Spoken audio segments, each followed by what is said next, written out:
श्री स्वामी समर्थ येणारी दत्त जयंती 20 डिसेंबर ते 27 डिसेंबर कुरुक्षेत्र पारायण अवश्य करावं। आता फक्त 5 दिवस राहिलेले आहे। सर्वांना कळकळीची हात जोडून विनंती आहे, ज्यांच्याकडे गुरुक्षेत्राची पोथी नसेल मार्केटमधून तुम्ही गुरुक्षेत्राची पोथी अवश्य घ्या आणि मनामध्ये किंतु परंतु भीती दूर करा। गुरुचरित्र पारायण केल्याने तुमचं मन शांत होईल आणि गुरुचरित्र पारायण आयुष्यामध्ये एकदा तरी करा। ही वेळ आलेली आहे, प्रत्येकाला कळकळीची विनंती आहे। 5 दिवस बाकी आहे।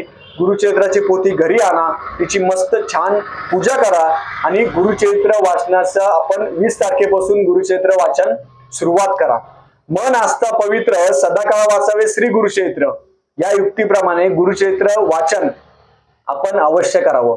मनामध्ये किंतु परंतु ठेवू नका, एकदा निश्चय करा आणि गुरुचरित्र पारायण अवश्य करावं।